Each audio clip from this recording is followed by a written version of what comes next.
ressemble de fou. J'imagine que Seb va peut-être en parler, je sais pas. Mais voilà. Aujourd'hui, je suis très heureux pour deux raisons. Dites-moi si le son, est pas trop fort ou que on va sais-je. parler d'un artiste que j'aime beaucoup qui est quelque part derrière, sur mon mur. Et deuxièmement, parce que j'aime. Attendez, en fait, faut que je change le titre, je suis con. Hop. Direct, fort sympathique. Sympathique, c'est T-H-I-Q-U-E, non? J'ai peur de faire une faute. Le son plus fort. Ok, ça marche. Attends, il n'y avait pas Amine. Non, Amine n'a jamais été là. Oubliez-le, vraiment. J'aime trop faire ça. Je sais que des gens préfèrent quand je peux faire des blagues, etc. Mais là, je vous promets, je suis dans ma vibe. Restez quand même, parce qu'aujourd'hui, on va parler de Mac Miller. Avant de commencer, c'est carré ou pas? En partenariat avec NordVPN. Si vous êtes des habitués et que vous savez déjà ce que c'est NordVPN, etc., c'est parfait, parce que je vais vous parler des fonctionnalités moins connues. En effet, NordVPN, même si c'est dans le nom, c'est pas qu'un VPN, parce qu'on n'a pas forcément tous les jours besoin de faire semblant de se connecter depuis un autre pays. Mais très sincèrement, l'existence de NordVPN implique l'existence de SudVPN. Je sais pas qui sera le génie qui créera ça pour créer une concurrence. Baisse le son, ok, vas-y. Mais justement, le truc cool, c'est que c'est pas que ça. Parlons du Threat Protection. Les gars, j'ai envie de skip, mais quand même, c'est la moindre des choses que... Bon, vas-y, je vais skip. J'avoue que ça te gère un petit moment quand même. Et bonne vidéo à tous. Avant de commencer, je vais vous raconter une petite histoire. Au collège, je ressemblais à ça. Wesh. Ma mère avait pour habitude, de temps en temps, d'aller en Espagne pour faire le plein de courses, parce que c'était moins cher. Et un jour, elle n'avait pas ramené que des courses. Au milieu des cigarettes et des produits en tout genre, elle s'était dit que de me prendre un cadeau était une bonne idée. Et c'est comme ça que j'ai eu mon premier MP3. Et c'était un truc de fou pour moi. C'est l'époque où on a tous délaissé MSN pour Facebook. Facebook, c'était The Place to Be. Un soir, un ami à moi partagea un clip d'un certain Mac Miller, Freak Park Market. Je sais plus trop pourquoi, mais je me souviens m'être pris une claque. À tel point que c'est l'une des premières fois de ma vie, en tout cas que je me souvienne, où j'ai eu l'envie d'écouter la discographie de quelqu'un. Je comprenais évidemment rien, mais son énergie, la couleur de sa musique me plaisait. J'ai donc téléchargé sur LimeWire tous les sons de ce Mac. À l'ancienne, LimeWire, Emule. LimeWire, c'était clean parce qu'Emule, ça, tu téléchargeais des sons ou je sais pas, tu tombais sur des vidéos, c'est des trucs qui n'avaient rien à voir. Il y avait quoi d'autre déjà? C'était tout, je crois. Et je l'ai mis dans mon MP3. Et depuis ce jour, cet artiste n'a jamais j'ai pas connu Kaza. Avec du recul, j'ai grandi et évolué avec ce mec, et je suis content aujourd'hui d'introduire ma vidéo de cette façon, comme si je voulais le remercier d'être passé par là. La vidéo, elle a l'air très bien. Voici l'histoire de Malcolm James McCormick. Parce que Seb, il a l'air vraiment attaché à ce mec-là, là. Mais ce gars, il avait l'air d'être un vrai artiste, c'est quelque chose, hein.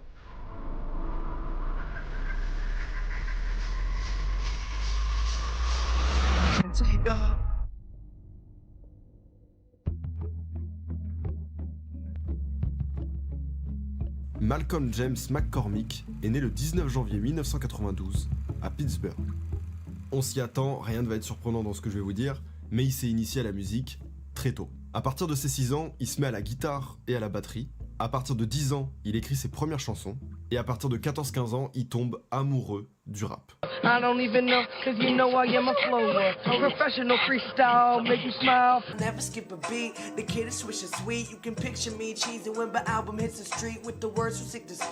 il va faire le meilleur choix. Ça me rappelle les premiers freestyles de... Enfin, les premiers, je sais pas, mais il y avait des freestyles de Freeze dans sa chambre. Est-ce qu'elle est on freestyle chambre. Putain, je sais pas si ça va marcher. Ouais, voilà. Freezer. Tu freestyle vite fait. Wesh, son vrai blast, c'est Freezer. C'est parti. Puma et Live Rider. Entre mes kicks et la guerre comme Luke et Dark Vador. Mes textes ont la même puissance que la patate à Goku. Mon flow c'est comme mes kicks et ouais, j'en ai beaucoup. Appelle-moi. Putain, il fait des freestyles sur les mangas. C'était grave lourd. Choix de sa vie, c'est-à-dire qu'il va pas attendre les ligaments croisés, il va directement se dire attendez, faire du rap c'est un métier, les gars je viens de trouver qu'est-ce que j'ai envie de faire de ma vie en fait. Alors l'histoire raconte qu'il aurait découvert ça comme tous les lycéens du monde, D'abord en fumant de la weed, ensuite en faisant des freestyles, et ainsi de suite.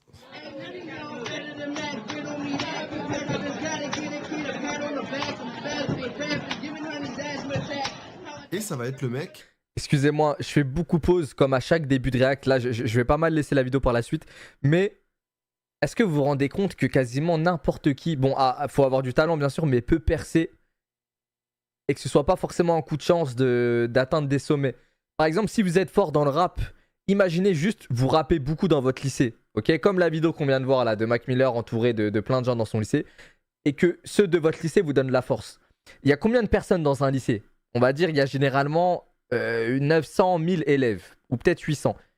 Ça reste colossal si ces 800 là partagent à leur réseau, qui partagera peut-être encore au réseau et ainsi de suite. Donc, qu'attendez-vous pour... Qui va se démarquer de ses potes. Il va alors prendre le blaze de Easy Mac. Si t'es bon, tu pètes. Bah, pas forcément, mais si t'es entouré de gens, je trouve que... Ouais. À 15 ans. Ah, je kiffe. La vibe de son comme ça, là, je kiffe trop. Et il est piqué. Il aime ça. Et vous allez voir que il va jamais rien lâcher. Seulement un an après, dans la foulée, il va monter un groupe avec un pote à lui qui s'appelle Billy et ils vont sortir une mixtape ensemble.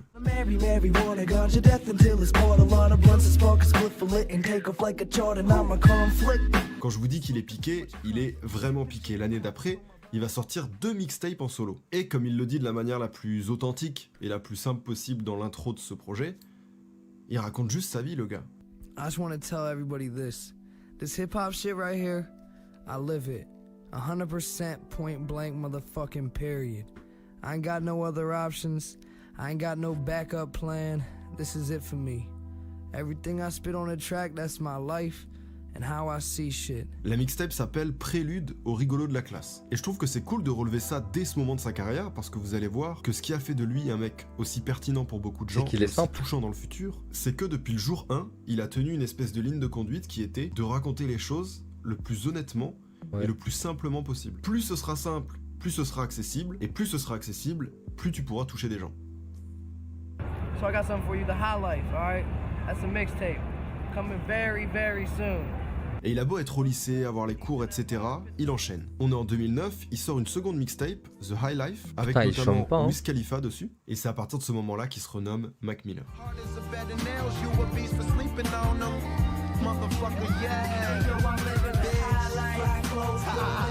Pour ceux que ça étonnerait, Wiz Khalifa, il est aussi de Pittsburgh. Et Wiz Khalifa, il a été dans le même lycée que Mac Miller. Des fois, juste le monde est bien fait. Il a déjà sorti 4 projets, et le mec, il a que... Vous voyez tout à l'heure, je vous ai parlé du lycée, mais la vie est peut-être bien faite. Parce que si Wiz n'avait pas été de son lycée, peut-être qu'il n'aurait pas eu ce tournant justement dans sa carrière, mais... Voilà, cette connexion a peut-être fait que, bon après, ça lui enlève pas de son talent, il était fort avec ou sans Wiz, mais des fois, il suffit d'une petite étincelle pour péter. C'était peut-être celle-là, augmente le son. Ah vas-y, je monte un peu plus. Mais en tout cas, le phénomène peut se créer avant qu'Internet prenne le relais et fasse exploser le truc. C'est un peu ce qui lui est arrivé, je trouve ça magnifiquement. 17 ans. C'est encore un gros bébé Kadum. Ses débuts ont été ultra productifs, et le mec va arriver sur ses 18 ans avec quelques bagages quand même.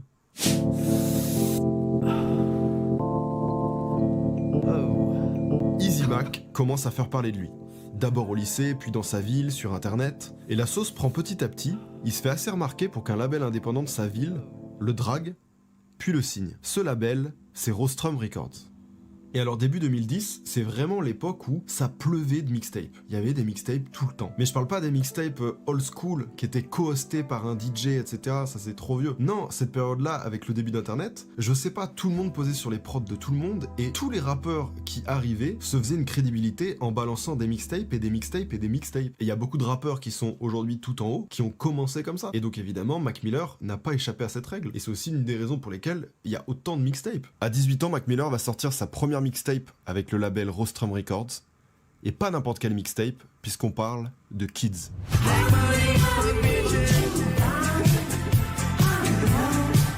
Ah, je connais ce son.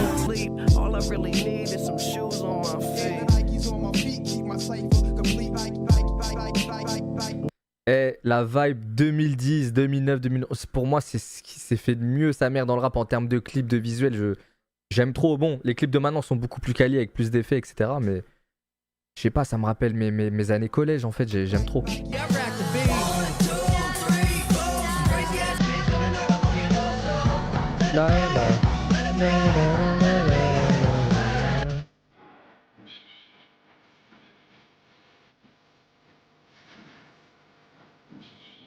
il est bourré de talent en fait ce gars. Alors là, un très bel enchaînement de classiques. Ce projet, pour plein de gens, c'est ce qui caractérise en mode Mac Miller, ça a commencé comme ça. C'est l'un des projets les plus décisifs de sa vie parce que c'est le projet qui va placer Mac Miller comme un arrivant à prendre au sérieux. Et quand je dis un arrivant à prendre au sérieux, la mixtape Kids, à sa sortie, c'est plus de 800 000 téléchargements. Il va squatter le haut des charts, ramener un air frais dans le paysage rap, et il va se faire remarquer par toutes les générations. Il pouvait justement plaire à certains puristes en samplant Lord Finest.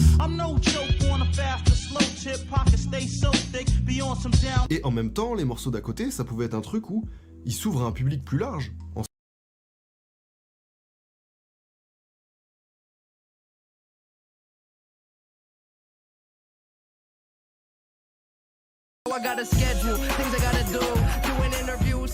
Et donc il est arrivé et il s'est imposé hyper rapidement, il a pop avec une recette qui était bien à lui, une recette de cool kids qui respecte la culture rap en même temps, qui s'ouvre à un autre truc, qui apporte autre chose, etc. Il arrivait avec un courant un peu nouveau, un vent d'air frais, tu vois. Et évidemment, quand un gars arrive et baisse tout, que ce soit dans tous les domaines qui soient, ça a des conséquences, aussi positives que négatives. Pour l'instant, on est dans le positif. Je sais même pas comment il est mort. D'une overdose, non? Si je dis pas de conneries. Seulement 6 mois après la sortie de Kids, Mac Miller revient avec une autre mixtape, et pas des moindres, Best Day Ever.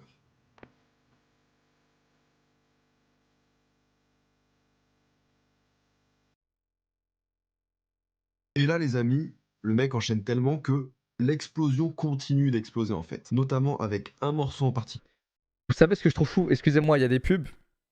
Vous savez ce que je trouve fou, c'est que certains artistes, ou même peut-être footballeurs, boxeurs, influenceurs, j'en sais rien, une fois qu'ils ont fait leur temps, ils ont fait leur temps, sa mère. C'est bon pour la pub ou pas? Attendez, je vais attendre. Voilà, ça devrait être bon. Mais une fois qu'ils ont fait leur temps, ils arrivent pas. En fait, l'époque à laquelle ils appartenaient, elle est dans le passé. Ils pourront plus y revenir. Par exemple, il y a des rappeurs, ils étaient hyper forts de 2010 à 2013, 2014, même un peu moins, même un peu après. Mais quand ils reviennent avec un son en 2020, 2021, c'est plus trop ça en fait. J'arrive pas à mettre de mots un peu sur ce que je dis là, mais je trouve ça chelou que ton époque à toi, c'est plus maintenant. C'était il y a genre 5 ans. C'était ton moment. T'étais au sommet à ce moment-là. Et maintenant, c'est finito, frère. Et je parle pas de Mac Miller en disant tu es finito. Hein, je parle en général, mais je trouve ça fou. Moi, je trouve ça beau, d'une part. Je trouve ça beau. Après, il y a les gens qui arrivent à perdurer dans le temps, un peu comme DC's, Booba, même Medine, Rimka, Tonton. Ceux-là, je pense, c'est des virtuoses. C'est des gens qui, je sais pas, ils ont et le talent et les codes, en fait. Mais bref, moi, je trouve ça beau que... particulier, Donald Trump. D'ici, il est finito. Non, jamais de la vie, il est finito. This man's kinda high out here. Motherfucker. Get you.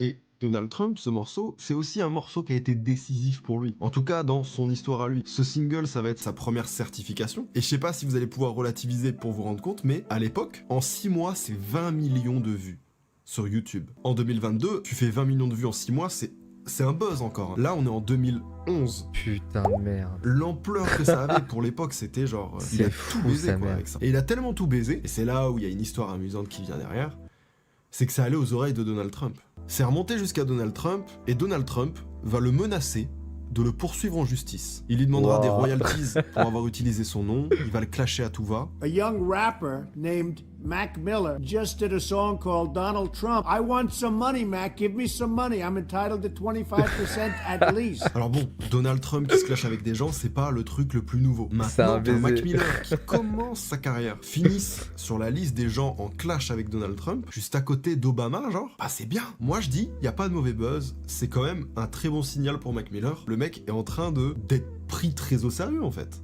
À peine 15 jours après la sortie de sa mixtape Best Day Ever, il sort encore un EP 6 titres.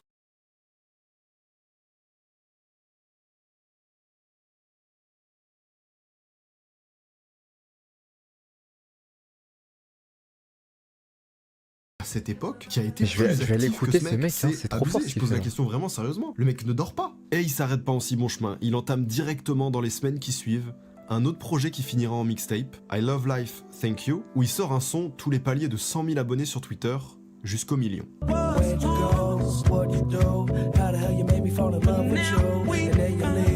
Et en fait, le mec sourit tout le temps, il est friendly, il est ultra actif, il est ultra proche de sa communauté. C'est un des premiers rappeurs à utiliser les réseaux sociaux de cette manière. Et il a 100% raison, lui son but c'est de diffuser sa musique. Les canaux de diffusion traditionnels, ils calculent pas les petits artistes indépendants de Pittsburgh, tu vois. Ils en ont rien à faire. Il va faire des concerts en France. Frérot, il est décédé malheureusement. Il est décédé il y a un petit moment déjà. Et c'est justement une vidéo pour retracer tout son parcours, son ascension, sa descente aux enfers, on va dire. Donc, lui, il adopte cette stratégie-là et ça marche, quoi. Il commence en parallèle une tournée à guichet complet partout aux US. Évidemment, un mec qui arrive et qui explose tout, les majors, elles sont en panique. Mais c'est qui, lui? Et Mac Miller, lui, a un autre plan. On est toujours la même année. Je n'abuse pas quand je dis que ce gars, c'est un charbonneur. Toujours cette même année, en fin d'année, il va sortir son premier album. Dors un peu, non? On est en novembre 2011. Blue Side Park. Fuck.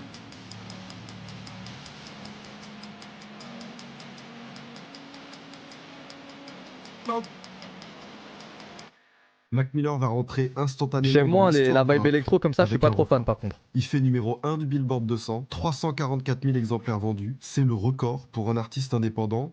Record qui était imbattu depuis 16 ans. Le single principal, Freak Park Market, va aller taper dans les charts encore plus haut que Donald Trump. Le magazine XXL, un média à l'époque... Enfin, c'est toujours un média encore aujourd'hui, mais à l'époque qui était encore plus important, va le classer dans les rappeurs à suivre. Et à cette époque, quand t'es dans la liste des rookies du magazine XXL, c'est un prestige. Là où dans le rap, t'as pas grand chose, y a pas de cérémonie, de trucs ou quoi, tu vois. Pour vous donner un ordre d'idée, il était aux côtés de Kendrick Lamar, Meek Mill, YG. Mais la critique, les frérots, c'est bien de scorer.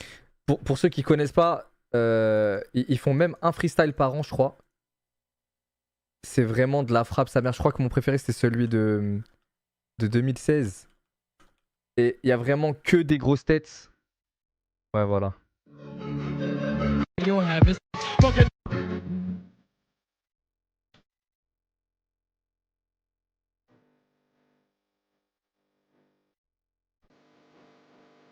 206 millions de vues, sa mère. 206 millions de vues. Donc, pour Mac Miller, ça a dû lui faire un boost de baiser, sa mère. C'est pas le meilleur. Moi, j'aime trop le passage de l'Élysée sur celui-là.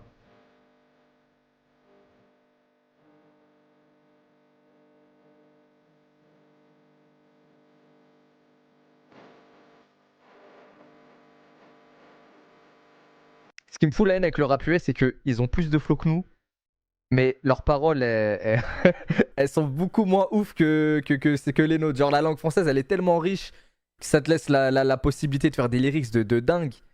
Et sa mère, ils peuvent dire caca, pipi, ils ont trop de flow, sa mère, c'est... Ça me dépasse. Oui. Franchement, c'est bien, ça fait plaisir, tu vois. Mais le retour du public, rien de plus important, et là, le public... Ils attendaient tellement beaucoup de ce gars qu'ils vont pas bien accueillir son projet.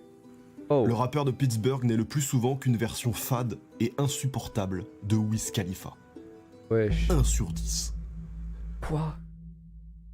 Bon, après, j'étais pas trop fan de l'extrait Blue du Side son Park, aussi, mais. au passage, en référence à un toboggan bleu à Pittsburgh, dans un parc où il a grandi, est un projet plus personnel et beaucoup plus sérieux que ce qu'il avait sorti jusque-là. Et là où les gens l'ont découvert et l'ont aimé pour des trucs un petit peu plus festifs, qui étaient du on fait la fête, on baisse des meufs, on fume de la weed, on est des cool kids, un style de rap que certains ont nommé le frat rap. En gros, c'est le genre de rap un peu superficiel qui est fait juste pour s'amuser, quoi. Eh bien, on va lui reprocher d'avoir changé ça. Avec du recul, c'est débile.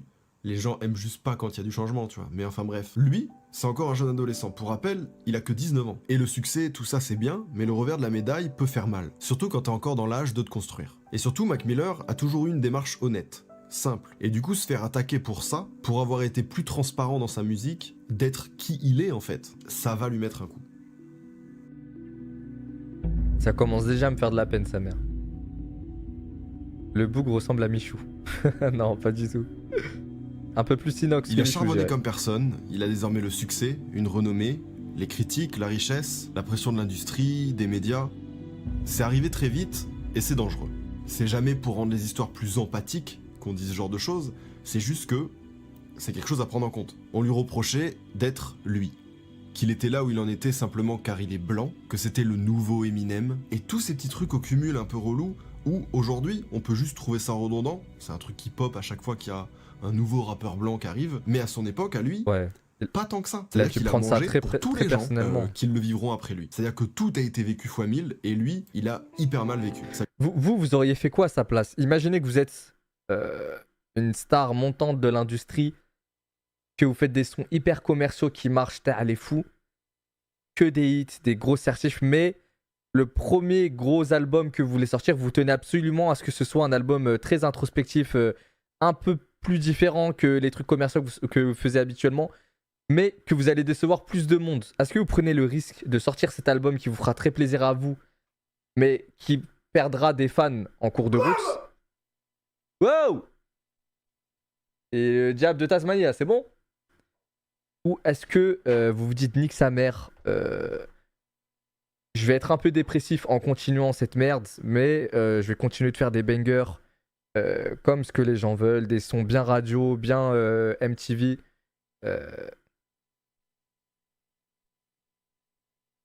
Moi, je pense qu'un album comme ça se time très précisément dans la carrière d'un artiste et qui peut pas sortir cet album en premier album. Genre les gens, tu viens de péter de partout, tu passes dans le magazine XXL et d'autres. Les gens, ils veulent juste cette merde en fait. Ils veulent cette merde et tu peux sortir cet album introspectif, je pense, en troisième album peut-être. Genre pour amortir un peu la chute, et le deuxième, tu le fais un peu plus différent déjà. Que là, en transition, c'est trop brusque, il s'est mangé trop de critiques dans la gueule en fait. Mais il a sorti 15 mixtapes. Ouais, non, c'est sûr, il y a eu énormément de mixtapes avant. Mais un album, c'est quand même emblématique, on va dire. C'est un album, sa mère, c'est le step au-dessus, quoi. Confiance en lui, etc. Funny though, because I always get the question of like, you're white. Oui, mais si c'est ce qu'il kiffe, pourquoi faire? Bah justement, la question, c'est la passion ou être bien reçu dans des critiques des gens, des médias, faire plus de thunes, continuer d'être au top, ou la passion. Voilà, tu fais ce que t'aimes, tu vas là où ton âme d'artiste guide. C'est... How did you start rapping? Comme Damso. Bah ça me rappelle Damso exactement. Weird thing, I guess. I just never really thought about it. Obviously I knew like, yeah, most rappers aren't white, but I wasn't like, should I be doing this? Moi j'aurais pris la voie de l'argent, je vous cache pas. Hein. On the other side, I think parce que je m'en serais pas remis de telles critiques à mon premier album, ça m'aurait donné envie d'abandonner directement quoi. Et vu que cette course c'est un marathon et pas un sprint, faut que je tienne le plus longtemps possible, j'aurais sorti un truc pour l'argent. And a guilty thing when I was coming up, like, oh fuck, am I only here because I'm white? Is that the only reason? So yeah, I think I had to prove to myself that I was more than just a white guy that is lucky because he's white. Mac Miller fait partie de ceux qui n'étaient pas prêts pour ça. Tout le monde n'est pas fait pour ce genre de choses, alors il a pris du recul, il a décidé de s'éloigner un petit peu de ça, et il est tombé dans une sévère dépression. C'est à peu près à ce moment-là de sa vie qu'il va découvrir la lean. Alors pour faire simple, pour les plus sages d'entre vous, la lean c'est une boisson, généralement composée de sirop pour la toux à la codéine, avec du soda. Et codéine, si ça vous parle pas comme ça, sachez que c'est un dérivé de l'opium, comme la morphine ou l'héroïne. Juste pour que vous dosiez la puissance de cette drogue où on dit tout le temps codéine, codéine, sans jamais bien se rendre compte C'est un équivalent de l'héroïne. Et ce genre de drogue-là, c'est des poisons à retardement. Mac Miller découvre ça car ça le soulage en l'état actuel des choses, ça lui permet de mieux gérer le stress pendant sa tournée, mais il se crée une dépendance de fou à cette merde, et à haute dose, c'est très dangereux. Oh.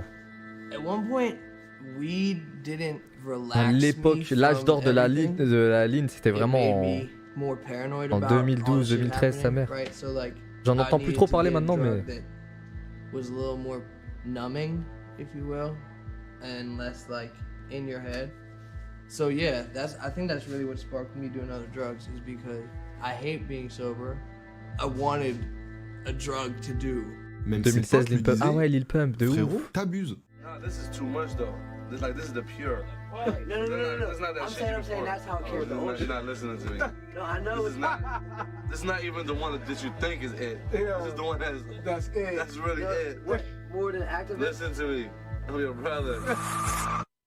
Oh là là, putain. En 2012, il sort la mixtape Macadélique. Et là, changement d'ambiance radical. Le projet est sombre, c'est plus le Mac Miller festif.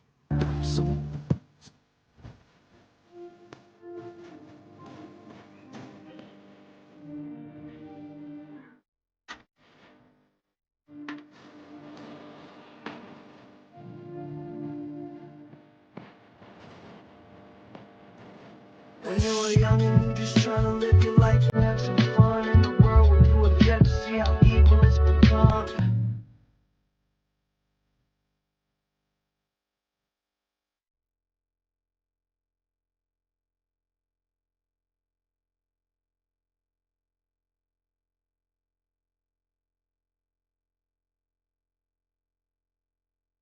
Du coup, sa vie change, sa musique aussi, et on entre dans le début de ses périodes les plus sombres. Tu t'identifies dans ses paroles, Billy. J'ai jamais pris de drogue de ma vie, moi. Ni alcool, ni cigarette, ni chicha. Je chie sur tous ces trucs de merde. Je veux jamais que ça approche le bout de mes lèvres, sa mère.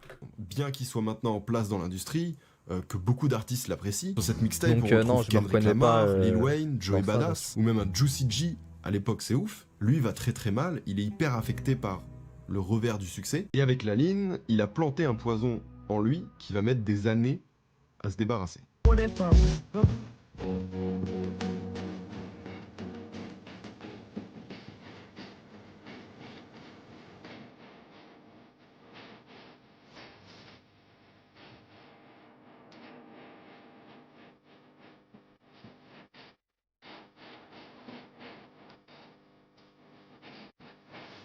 Le truc avec Mac Miller, c'est qu'il est transparent et honnête. Il n'a jamais caché ses problèmes d'addiction, au contraire, il fait partie de ceux qui en parlent. Donc ça n'a jamais été un mec qui revendique purement que prendre de la drogue c'est cool, regarde ça me rend cool, etc. Au contraire, la nuance est importante de dire que, comparé aux rappeurs qui en font l'éloge, lui il n'était pas du tout dans cette démarche-là. Du coup bref, c'est une période de merde, donc il s'enferme dans le son. Il se consacre un petit peu plus à la production, il produit pour des mecs comme Schoolboy Q, Earl Sweatshirt, tout ça sous le nom de Larry Fisherman, le pêcheur. Il sortira d'ailleurs 2 projets d'instrumental comme ça sous son blast de producteur dans sa carrière. Et en Désolé, mais depuis tout à l'heure, j'arrête pas de penser à tout ce qui est lean et tout, parce que même Mac Miller, il en fait un peu la promotion. Enfin, la promotion, il a pas de départ dans ce truc, mais il en fait un peu l'éloge dans ses sons et tout. S'il vous plaît, s'il y a des plus jeunes sur le live, ne touchez jamais à ces merdes, et même la cigarette, même vapoteuse, électronique, machin, mes couilles. Touchez pas à ces trucs-là, les refs. C'est... comment dirais-je? Je sais pas si vous avez un entourage qui vous pousse à ça. Par exemple, si vous avez que des potes qui se mettent des races en soirée ou je sais pas quoi, ça va être compliqué pour vous de lutter contre ça, mais soyez forts et amusez-vous autrement qu'en vous défonçant. Et moi, je me suis amusé toute ma vie sans prendre de drogue comme 80% des Français, on va dire. Donc faites partie aussi de cette grande majorité, 80%, et touchez pas à ces trucs-là. Parce que ça me fait penser à des trucs que j'ai connus dans ma vie, genre... J'ai un pote à moi, Allah yarhamou, qui est décédé en conduisant, mais il était bourré et il buvait depuis même pas très longtemps. C'était juste, voilà, c'était une phase un peu sombre de sa vie. Il s'est bourré la gueule, il a pris le volant, il est décédé, voilà, 22 ans. C'était même pas un mec qui avait un passif de ouf dans l'alcool, quoi. Il était même pas alcoolique, pour vous dire. C'était juste très occasionnel. Donc... croyez pas que vous êtes à l'abri de quoi que ce soit. Si vous dites, ah, je me mets juste une race une fois, machin, truc. Touchez pas à ces merdes-là, vraiment. Quand on dit que c'est la piste du diable, c'est pas pour rien. Et Pareil pour la clope et toutes ces conneries là. En même temps de tout ça, il continue le charbon. Les gars, il s'arrête pas. C'est pas parce qu'il est en dépression et qu'il va très mal qu'il s'arrête de bosser. Au contraire, il utilise ça comme une force et il se cache derrière le taf pour aller mieux. Et ce qui est amusant, c'est que pour se permettre de pouvoir charbonner sur plein de trucs sans saturer les gens, il va se créer des alters, des personnages en fonction de ses envies musicales. Par exemple, très peu de temps après Macadélique, il va sortir un EP sous le nom de Larry Lovenstein.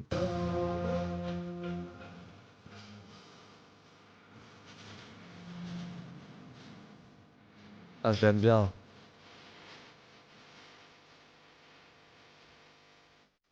Putain, quel EP de artiste en jazz. vrai. Mais si je vous parle de ça, c'est juste pour mettre en avant la démarche. Lui, c'est juste un créatif. Et il en a rien à foutre à ce moment-là de fructifier ce qu'il a déjà. Chaque chose en son temps, en fait. Pourquoi pas? Il se peut que dans cette période de sa vie où il va pas bien, il y ait des choses oubliables. Personne ne s'en souvient car personne ne veut s'en souvenir, mais Mac Miller a eu sa propre télé-réalité sur MTV. Ah ouais? Je parlais d'MTV en plus tout à l'heure. Le premier qui a ramené ça en France, c'est La Fouine. J'ai pu tout regarder, c'est pas très intéressant de s'arrêter dessus. Mac Miller au tennis, La Mac Miller Fouine à la Story. pêche, au studio. Moi, je voulais juste en parler parce qu'il passe le temps avec toutes ces petites choses pour essayer de se sortir de cette période dépressive. Mais c'est pas si simple, et vous vous en doutez. Puis surtout, à côté, le but de cette télé-réalité, c'était de le suivre pendant la conception de son deuxième album. Il aime bien les covers à poil lui quand même.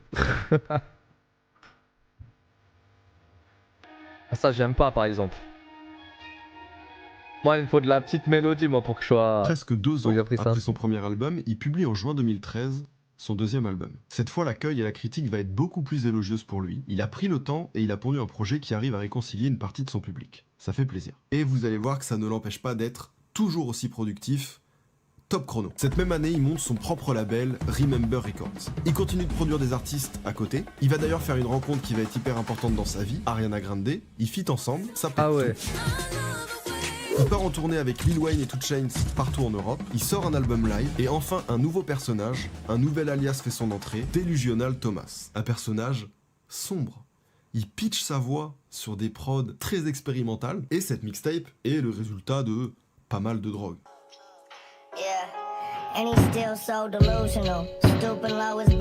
C'est trop stylé ça mec. Carrément ça me rappelle certains sons de Joey Badass. C'est... Pour ceux qui écoutent.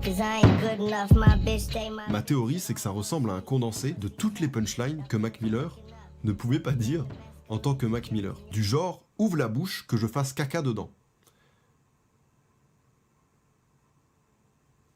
Tout ça pour dire, on est en 2013 et ce n'est que le début de sa carrière, rendez-vous compte. Il se passe tellement de choses, ce mec a tellement bossé, mais vous allez voir que la tornade dans laquelle il est, la tempête, ça va l'envoyer dans les profondeurs et que ça va être dur de remonter. Comment il a pu descendre plus bas que ça? Et pour Ariana Grande, franchement, respect, parce que elle et Kardashian, c'est, je crois, les deux seules femmes qui ont réussi à autant influencer le monde de la chirurgie. Enfin, je réfléchis à des stars dans ma tête et pas mal de meufs ont surtout voulu ressembler à ces deux meufs-là, genre à Kim et Ariana Grande. Je sais pas ce que vous en pensez.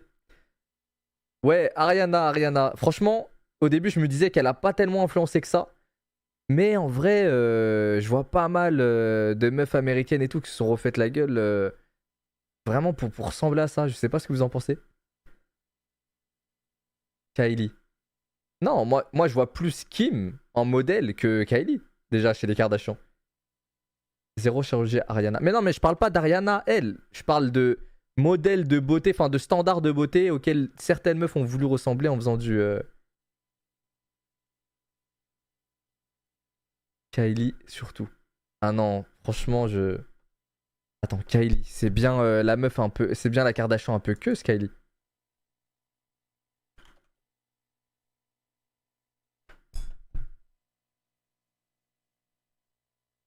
Ah non, c'est elle, Kylie, d'accord. Ah, je confondais avec Kendall. Ah ouais. Elle... En vrai, ouais. En vrai, c'est elle, la Kardashian qui... Putain, je voyais plus Kim. En vrai, en standard de beauté de visage, on va dire, de faciès, mais...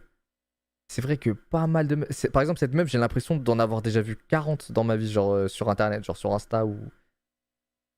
Mais Ariana, je vous assure que pas mal de meufs.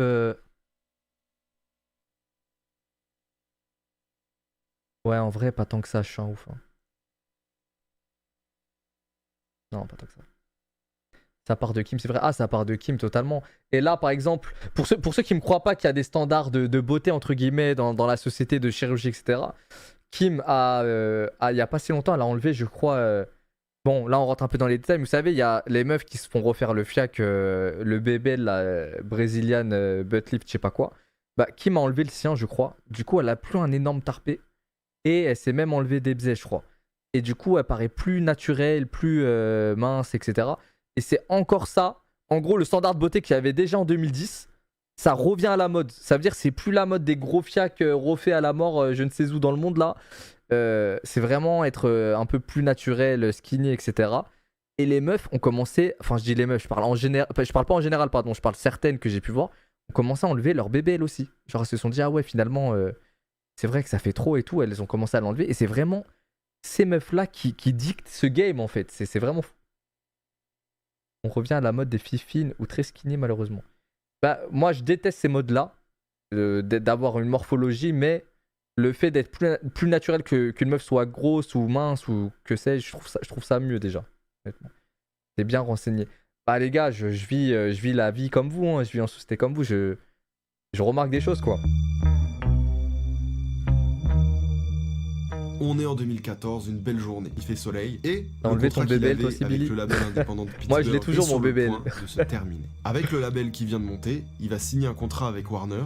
Un petit contrat à 10 millions de dollars, rien que cela. Et sur son label, il va signer plusieurs mecs. Larry Fisherman, Larry Lovenstein, Lionel Thomas et Mac Miller. C'est pratique d'avoir son label. Entre temps, on ne change pas les bonnes habitudes. Il va sortir une mixtape, Faces.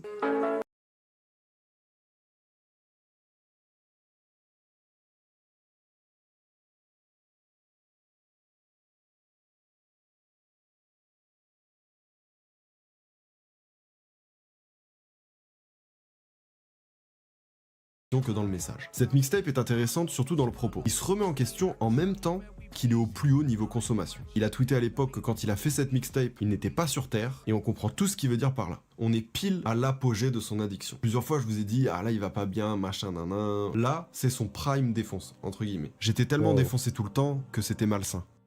Mes amis ne pouvaient même plus me regarder en face. J'étais perdu.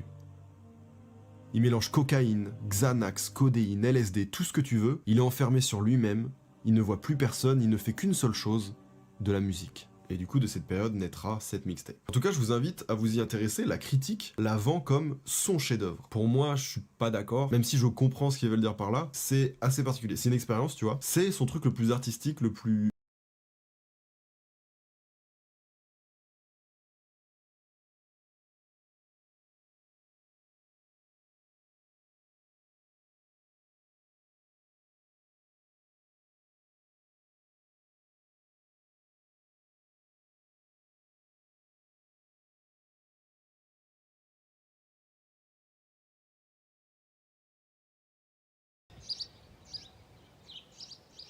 Sa mère si PNL font un dernier album. Je vois vraiment des sons comme à ce moment-là. C'est pas du tout dans le même style, mais déjà que Deux Frères c'était assez spatial en termes de sons comme déconnectés. Il y a des vibes vraiment venues d'ailleurs, on va dire. Mais là, dans le dernier, je pense vraiment ils vont quitter la stratosphère, c'est pas possible. Sous les ponts, du temps passe, et Mac Miller est maintenant prêt. Le label qu'il a monté est maintenant bien en place. Son troisième album. Mais là, ouais, exactement. Est prêt. On peut y aller.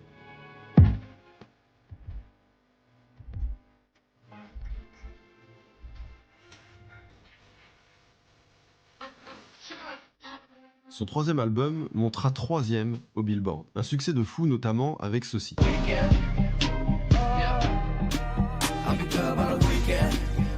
Et la vie suit son cours, il enchaîne les tournées, etc. Et sachez une chose, malgré sa dépendance aux drogues, etc., il arrive à sortir la tête de l'eau. Il arrête certaines drogues, il essaie d'être le plus sobre possible, il est en train d'essayer de se reprendre en main, et il y arrive doucement mais sûrement jusqu'à réussir en fait, avec l'aide de son entourage, etc. Mais il tient le coup. Jusqu'à un moment donné, le mec était sobre pendant des semaines et des semaines et des semaines. Il décide de se reprendre en main, de reprendre sa vie en main, et il se sent prêt à tourner la page. Merci pour le sub, Capnems. Merci. Ah bah ça fait plaisir, un peu de lumière. Dans une interview du meilleur ami de Mac Miller, il dit une chose, il dit que quelqu'un comme Mac Miller qui arrête du jour au lendemain de prendre des drogues par rapport à la situation dans laquelle il était, c'était le truc le plus impressionnant que ce mec ait vu de sa vie. Et évidemment, faut pas le nier, une addiction c'est quelque chose de hyper difficile à combattre. Mac Miller a d'ailleurs compensé tout ça avec autre chose, l'amour. Dès lors qu'il avait sorti son 3e album, il bossait déjà sur le prochain car ça y est, Mac Miller est inspiré. Mac Miller est amoureux. Mais de qui? Ariana Grande. Alors, on le sait bien que l'album The Divine Feminine Ariana, la sortie de cette merde, n'est pas un album consacré à Ariana Grande. On va aller streamer Thank You Next. Hein. L'a inspiré à faire un album dédié aux femmes de sa vie, et notamment à Ariana Grande à la période où il a cette idée-là. Mais c'est pas un album sur Ariana Grande, non. Alors, si, sur un morceau en particulier, Cinderella, c'est un morceau où il parle spécifiquement d'Ariana Grande. Je sais que vous êtes des petits curieux. Bah alors.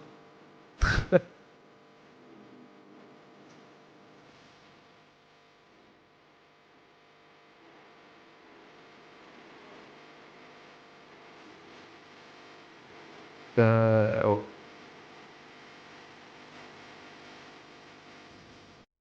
Et quel morceau, les amis. Ty Dolla $ign est incroyable aussi. Donc là, Ariana, elle était en cabine studio avec lui, elle l'écoutait, elle était ouais, ça c'est bien ça. ouais, rajoute-moi ça là, rajoute-moi cette petite oiseau, ouais, bordel. Je trouve incroyable, mais ce 4e album, les frérots, est incroyable en fait. Putain. Anderson .Paak, c'est quelqu'un que j'écoute énormément aussi, il fait des sons, ça me rappelle vraiment Nujabes. Enfin, il y a un album d'Anderson que... Enfin bref, je sais plus le blast, je vous dirai après. Mais il lui a mis le tarif du siècle, putain.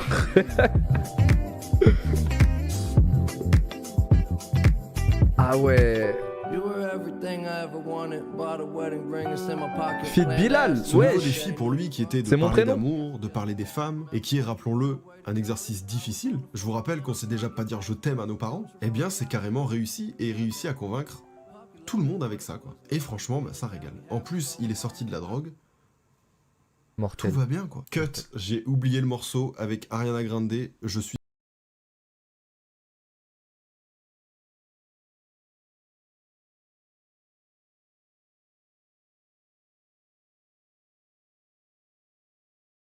La famille, si vous avez Prime Video, abonnez-vous à la chaîne avec votre Prime Video, c'est gratuit, vous ne payerez pas d'argent. Si vous avez déjà un abonnement Prime, vous faites /Prime. Comme ça vous enlève toutes les pubs sur Twitch. Parce que Twitch, là, depuis un mois, ils ont fait une mise à jour de leurs conditions et tout, et il y a un programme de pub, il est plus ou moins vénère en fonction de certains streamers. Donc si vous voulez plus de pub, voilà. Mais sinon, j'attendrai les pubs, la fin des pubs. Comme ça, vous raterez rien. Là, c'est bon, là.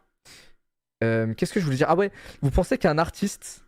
Est-ce que vous pensez que ce qu'il fait dans la vie de tous les jours, ça peut l'inspirer dans ses sons? Par exemple, là, Mac Miller, il a arrêté la drogue. Est-ce que ses sons vont redevenir plus mélodieux et moins tristes, on va dire, introspectifs, dépressifs? Il a mis une séance à Ariana. Est-ce que vous pensez qu'il s'est dit, putain, c'était fou, là, faut que j'enfile ma veste, faut que j'aille au studio, j'ai des trucs à écrire, là. Est-ce que quelqu'un qui fait pas tout ça peut s'imaginer et écrire tout ça? Ou faut vraiment le vivre pour pouvoir lire? Ah merde, en fait, la commande Prime, elle n'existe pas, j'ai menti, désolé. Mais je sais pas comment sub avec Prime, du coup, mais Inch'Allah, vous trouverez. Bien sûr que oui, ça inspire, grâce à ça, toutes ses pensées, etc. Non, parce que la dépression... Bah moi, je pense que c'est juste parce que la dépression est partie, c'est tout, mais...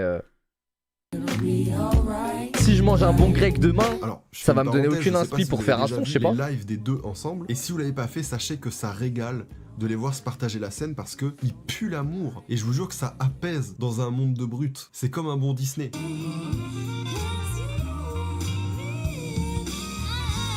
Il fait numéro 2 Billboard avec, Mac Miller va beaucoup mieux, il est sobre, Ariana Grande l'aide même à sortir de ses démons, tout va bien.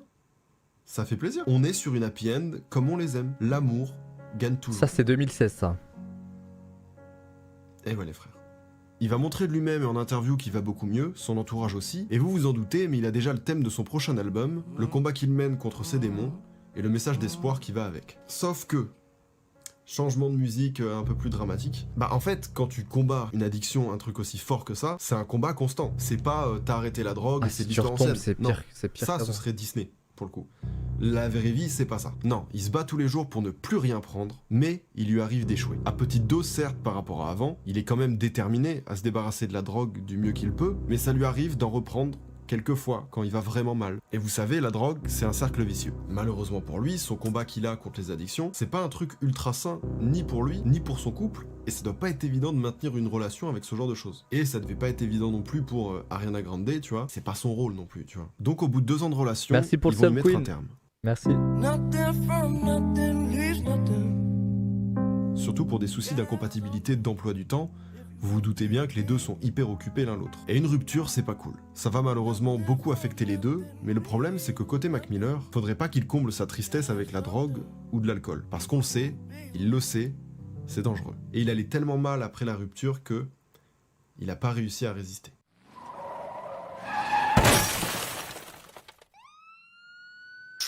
Un mois après la rupture, il va avoir un accident presque mortel, où il a carrément pris la fuite du lieu de l'accident parce qu'il avait trop honte qu'on le voit en ayant bu de l'alcool, alors qu'il était en train de se battre pour essayer d'arrêter. Malgré tout, il va continuer à vouloir porter un message d'espoir, il va quand même essayer de s'en sortir, et c'est exactement ce qu'il va faire sur Swimming, son 5e album. 2018.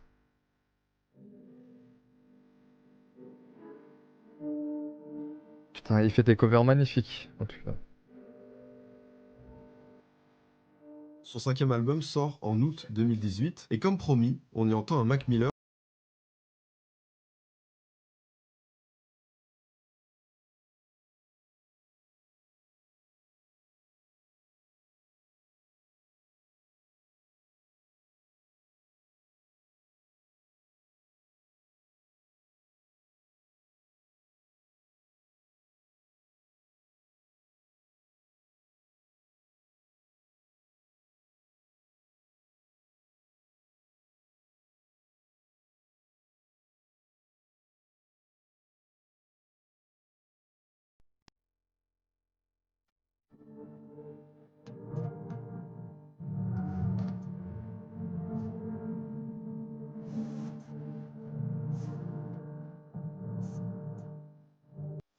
un Mac Miller qui est changé. Yeah, I'm always saying I won't change, but I ain't the same. Everything's different, I can't complain.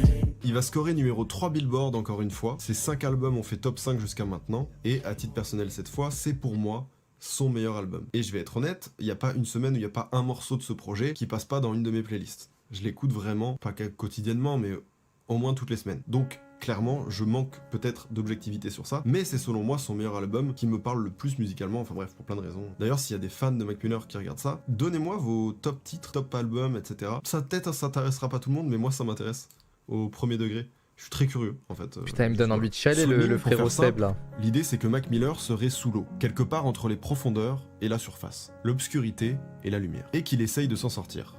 Il sort parfois la tête dehors, puis il replonge, et il se questionne au milieu de tout ça. Bref, il nage. Et on comprend qu'il parle de son combat avec les addictions. Cet album va être nommé au Grammy, autrement dit la plus belle récompense pour un musicien. Seulement voilà.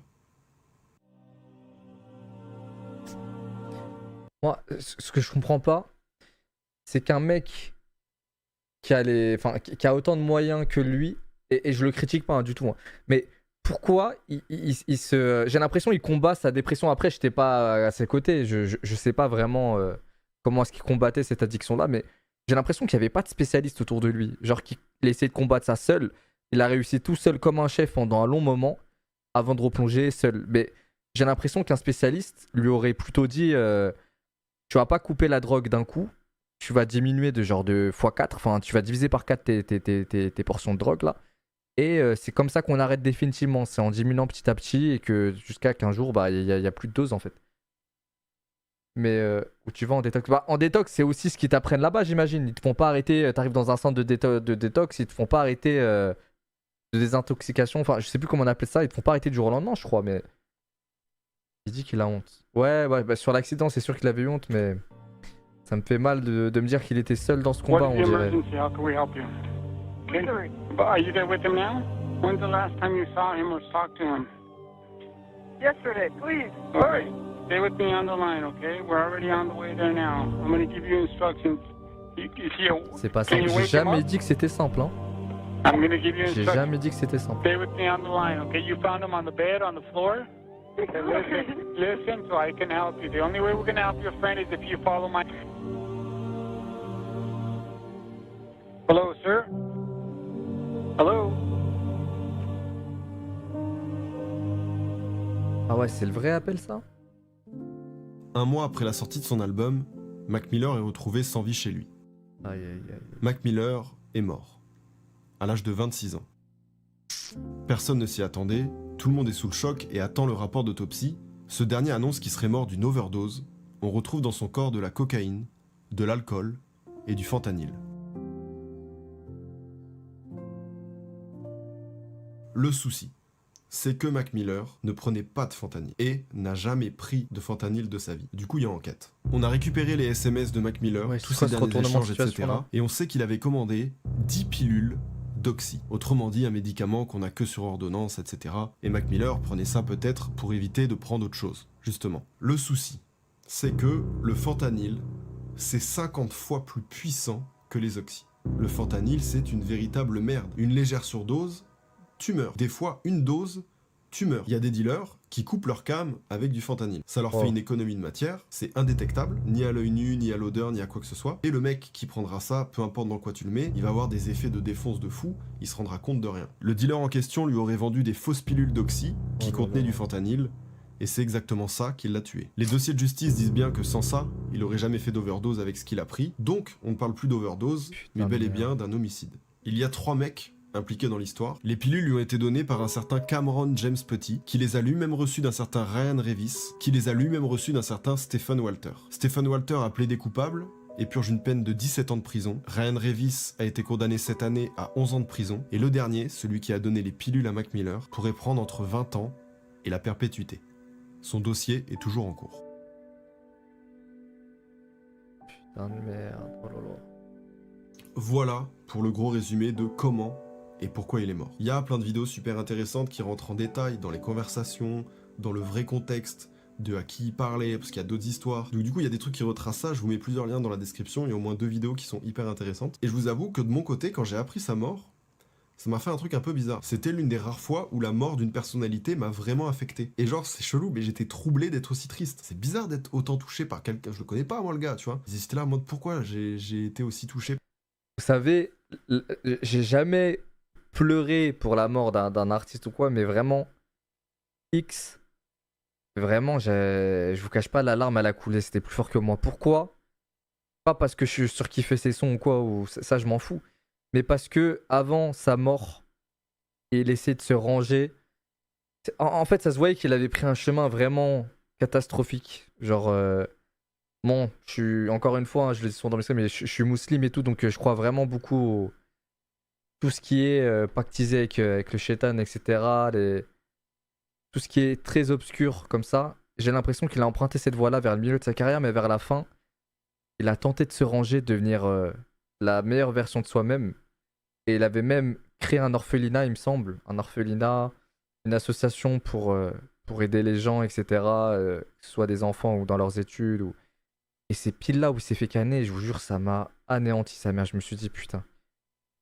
Je me suis dit, il avait peut-être tellement de bonnes intentions pour continuer à faire du bien autour de lui, mais tout s'arrêtait à 5% de ce qu'il pouvait faire, même pas. Genre, j'ai trouvé ça trop triste en fait. Par ce mec. Et je sais pas, je crois qu'il est lié à une période de ma vie, etc. Donc du coup, genre, je sais que moi, s'il m'avait fait quelque chose, et il avait sûrement une importance que je sous-estimais, tu vois. Dans le monde du rap, ça a été une énorme perte pour tout le monde. Tout le monde aimait ce gars. Il était gentil, talentueux. Il s'entendait avec tout le monde. C'était super triste et ça l'est encore aujourd'hui parce que on a quand même perdu un sacré musicien. Just are so appreciative of the years that we had with him. He made our lives so different. I'm going to end with something you're probably not going to want to hear. So they finally caught the motherfucker that sold him the drugs.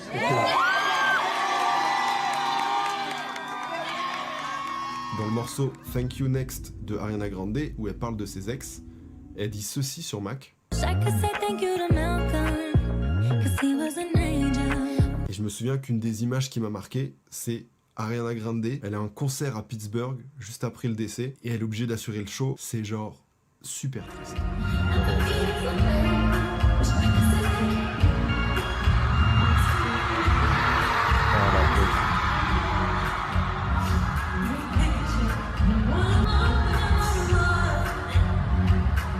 Ah, c'est trop triste.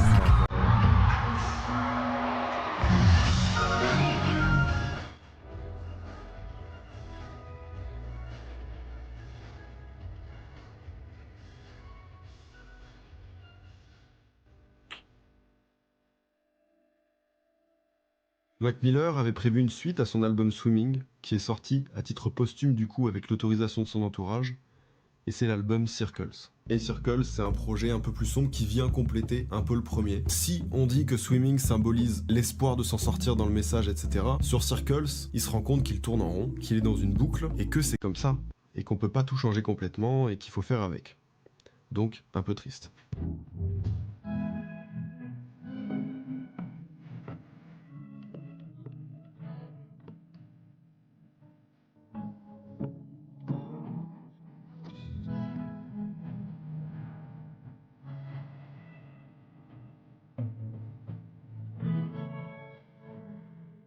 Voilà pourquoi l'histoire de Mac Miller a pu toucher autant de gens. C'est l'histoire d'un petit mec qui s'est fait tout seul, qui s'est mangé un revers du succès qui a été fatal pour lui. Il a essayé de s'en sortir et au moment où il réussissait, la mort a choisi la fin de l'histoire. Et je sais pas, vu que c'était un gars franc, honnête, etc., qui nous parlait de ses problèmes, ça fait qu'on était au courant tous. Et donc du coup, il y a eu une sorte de sentiment de culpabilité genre collective, où tout le monde a vécu ce qui s'est passé comme le scénario qu'on voulait éviter, le scénario que lui-même voulait éviter, tu vois. To everyone who sell me drugs, don't mix it with that bullshit. I'm hoping not to join the 27 club.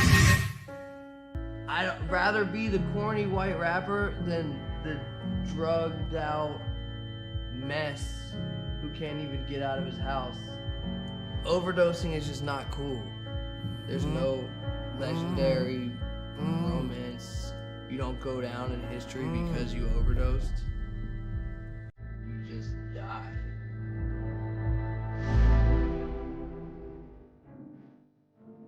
Do you see yourself in 10 years, Mac? Hopefully, you know, doing a lot of different things in entertainment. Maybe have a kid. You're gonna be bigger than you are now. Much bigger. That's what I hope. I predict it for you. Thanks.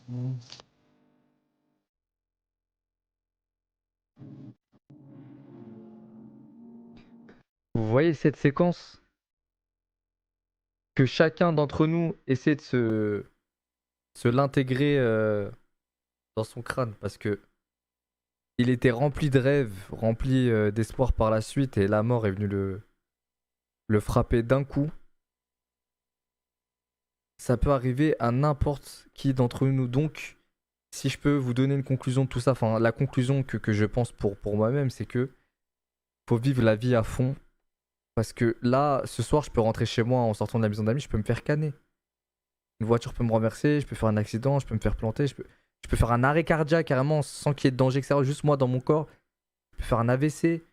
Donc vivez votre vie à fond. Et quand je dis à fond, c'est pas aller à Ibiza, faire la fête, machin truc. Non, c'est soyez avec vos proches, aimez-les. Faites-vous aimer en essayant de devenir des bonnes personnes aussi.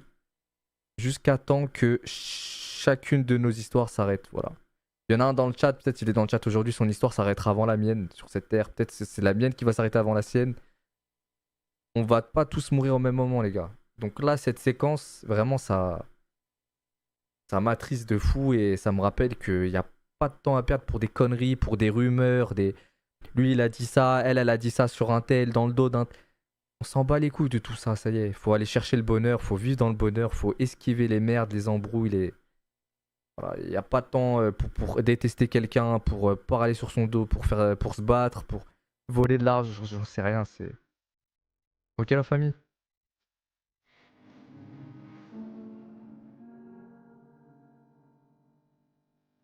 J'espère que cette vidéo vous a plu, je vous invite à écouter ou réécouter sa discographie, de continuer de faire vivre sa musique parce que c'est vraiment de la bonne musique pour le coup. Merci à vous si vous êtes restés jusqu'ici.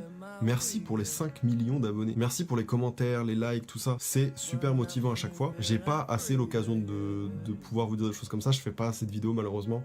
J'aimerais aussi en faire plus. Donc merci. Pour vous, c'est que des petites stats. Mais pour nous ça nous régale vraiment. Merci encore une fois à NordVPN.